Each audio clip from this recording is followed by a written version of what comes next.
So, as promised, as we continue this road to Deadpool kills Deadpool, and as we go over these different versions of Deadpool, what we do now is we jump to the story of Kidpool. Now, while Kidpool has appeared in various comics as part of Deadpool's continuity, what Prelude to the Deadpool Corps does is give us the origin story of Kidpool. And so this is the story that we're going to focus on going forward into the Deadpool kills Deadpool story.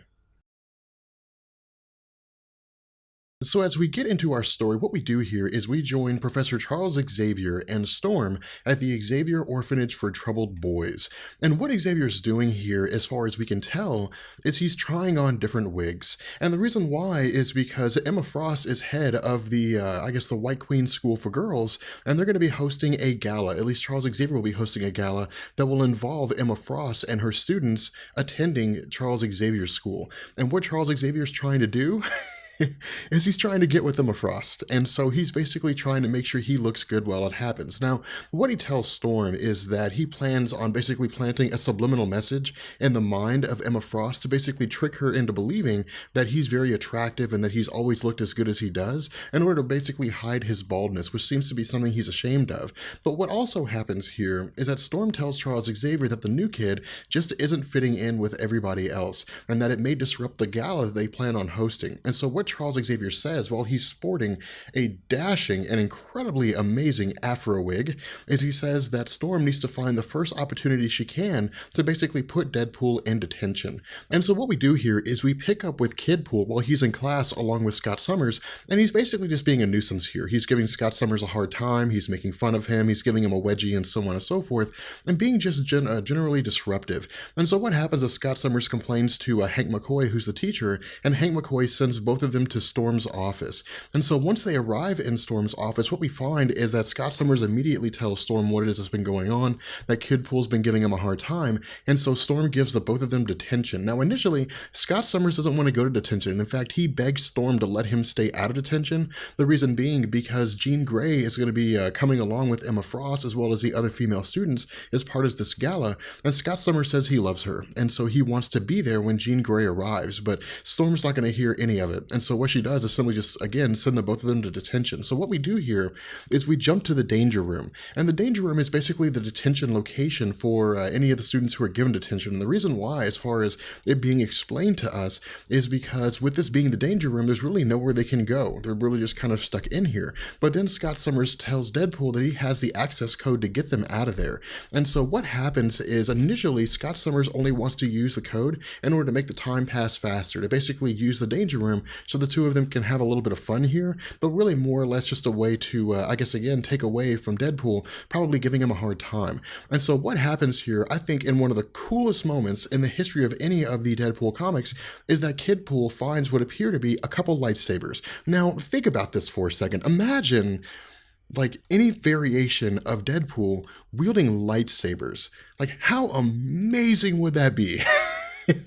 And this is what happens. Kidpool apparently has a couple of lightsabers. And so Kidpool and Scott Summers start fighting one another. And for the most part, the lightsabers are knocked out of Kidpool's hands so that he can't cut Scott Summers in half. And the two of them start fighting. But then all of a sudden, Kidpool stops Scott Summers. The reason being because in his mind, he can rationalize that if the two of them are able to leave the danger room because Scott Summers has the code, then they can go back to the ball and they can basically start talking up different women. And so initially Scott Summers says no, he doesn't want to do this, but Deadpool, or I guess Kidpool, begins to basically change his mind by saying that Wolverine is going to start talking to Jean Grey and that Wolverine may very well steal Jean Grey away from him. And so this manages to sway Scott Summers, and Scott Summers ends up letting the two of them out.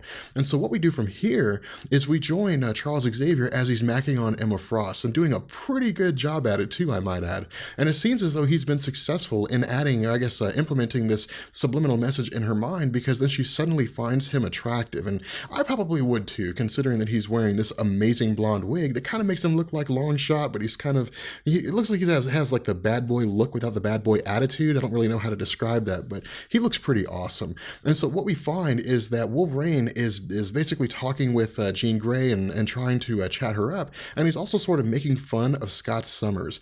And so we find that Scott Summers and Kidpool are watching this whole event take place, and then it's revealed to us that Kidpool is basically going to cause a distraction here.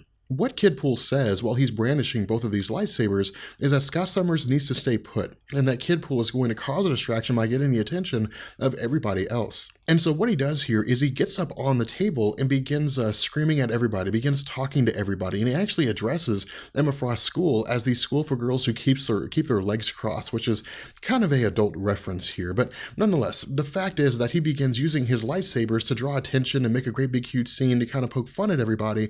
And while this is happening, Scott Summers steals Jean Grey away from Wolverine. And so what happens is that the two of them start talking, but we also see that a lot of the other students led by Wolverine begin to join the fray. And so suddenly, as various people begin attacking Deadpool in order to get him off the stage, Deadpool again continues to wreak havoc here. He continues to cause all kinds of problems.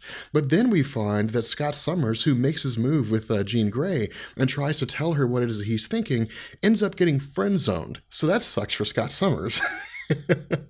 And then we find that Emma Frost, while she's talking with Charles Xavier, we end up finding that Emma Frost says that she initially intends to basically go through and to I guess give Charles Xavier a good time, so to speak. But then suddenly Storm busts in and tells Charles Xavier that Kidpool is wreaking havoc in the ballroom, and so now Charles Xavier has basically been blocked by Kidpool, and now he's in a world of hurt. And so basically at this point, everybody's mad at Kidpool because he's been screwing everybody over. And so while he's initially backed into a corner, while he's initially about to be attacked by all these various students, Storm of course shows up and says this entire thing needs to come to an end, and then Charles Xavier arrives. And Charles Xavier says that at this point there's really nothing they can do to help Kidpool, but because because they have money from the federal government for a stimulus package, that they have to keep him here. But as far as Charles Xavier's concerned, the most egregious act that Deadpool's committed is he's gotten in the way of Charles Xavier getting with Emma Frost, which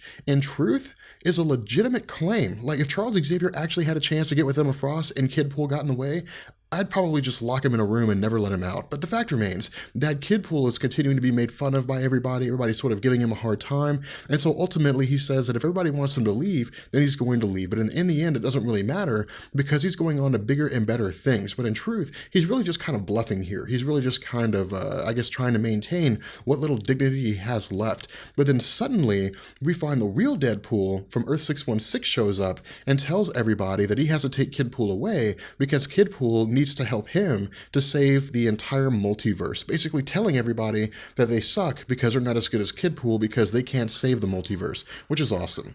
With that being said, that's pretty much the end of this origin story. That's where it stops. And so what we're going to do is in the next video, I'm not sure who we're going to do. Maybe we'll do Mindpool, maybe we'll do Lady Deadpool. I don't know. Look up the different versions of Deadpool and let me know who you guys want to see in the next video. With that being said, I will catch you guys later. Peace. Be sure to follow me on Twitter. There you can keep up with all the updates from Comics Explained and talk to me directly.